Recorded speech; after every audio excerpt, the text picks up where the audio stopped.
السلام علیکم ورحمۃ اللہ وبرکاتہ۔ حضرات گرامی و ناظرین کرام، آج کا موضوع ہے عظمت بسم اللہ۔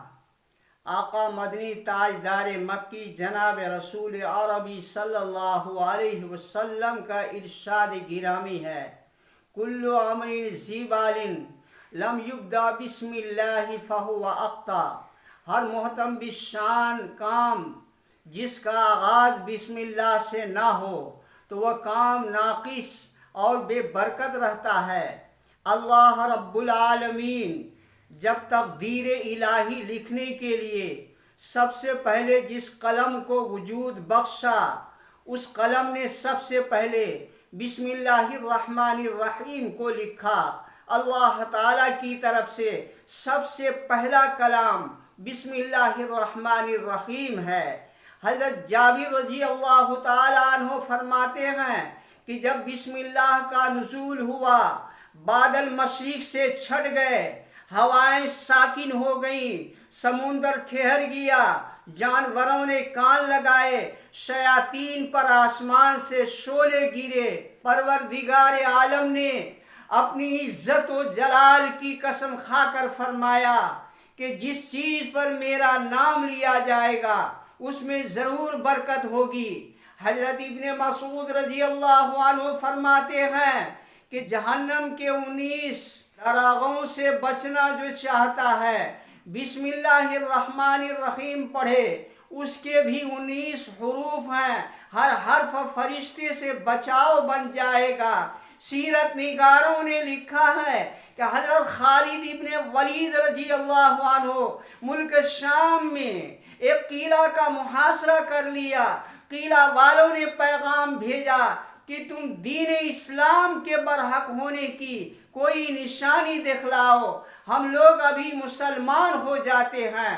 خالد ابن ولید رضی اللہ عنہ نے کہا، تم میرے پاس زہر قاتل لاؤ۔ ایک شیشی بھر کر خطرناک زہر لایا گیا تو ان لوگوں نے یہ منظر دیکھا کہ حضرت خالد ابن ولید رضی اللہ عنہ نے بسم اللہ الرحمن الرحیم پڑھ کر زہر سے بھری پوری شیشی پی لیا، زہر کا کچھ بھی اثر نہیں ہوا۔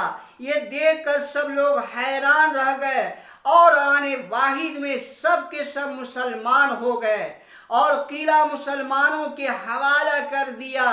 حضرت نوح علیہ السلام کی قوم پر جب سیلاب کا عذاب آیا تو حضرت نوح علیہ السلام اہل ایمان کو لے کر جب کشتی پر سوار ہوئے تو کشتی کے ڈوبنے سے بہت زیادہ ڈر رہے تھے۔ اللہ تعالیٰ کی طرف سے حکم ہوا کہ بسم اللہ و مجریہا و مرساہا پڑھ کر کشتی کو چھوڑ دو، چنانچہ کشتی جودی پہاڑ پر جا لگی۔ بسم اللہ کی عظمت و رفعت کو دیکھیے، آنے واحد میں اولیاء کبار میں شمار ہونے لگتے ہیں۔ بشر حافی رحمت اللہ علیہ اپنی عمر کے ابتدائی دور میں شراب و کباب میں مست رہتے تھے۔ ایک مرتبہ شراب خانہ کی طرف چلے جا رہے تھے، راستہ میں کاغذ کا ٹکڑا ملا جس میں بسم اللہ الرحمن الرحیم لکھا ہوا تھا۔ بشر حافی رحمت اللہ علیہ محبت و عظمت سے اٹھایا اور آنکھوں سے لگایا، اس کو عطر سے معطر کر کے اونچی جگہ پر رکھ دیا۔ شراب پی کر شراب خانہ میں سو گئے۔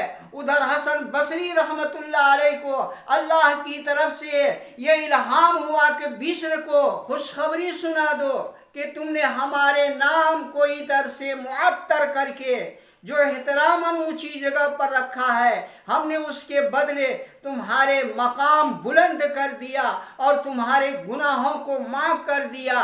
آن کی آن میں اللہ نے شراب سے بدل کر ولی کامل بنا دیا۔ حافی ننگے پاؤں چلنے والا، یہ ننگے پاؤں رہتے تھے۔ جب قرآن مقدس میں یہ آیت پڑھا وَالْأَرْضَ فَرَشْنَاهَا فَنِعْمَ الْمَاهِدُونَ کہ اللہ نے زمین کو اپنے کلام پاک میں فرش کہا ہے، اس لیے وہ اللہ کے اس فرش شاہی پر جوتے پہن کر نہیں چلتے. جوتے پہن کر چلنا ادب کے خلاف سمجھا. اہل سیر نے لکھا ہے کہ بشر حافی جس راستہ سے گزرتے اس طرف گندگی ہوتی تو اللہ کے حکم سے زمین اس گندگی کو نگل جاتی. دوستو بسم اللہ کی عظمت سے ان کو یہ مقام بارگاہ خدا مندی سے ملا تھا. اللہ ہم سب کو اپنے کاموں کو بسم اللہ الرحمن الرحیم سے آغاز کرنے کی توفیق عطا فرمائے. وما علینا الا البلاغ.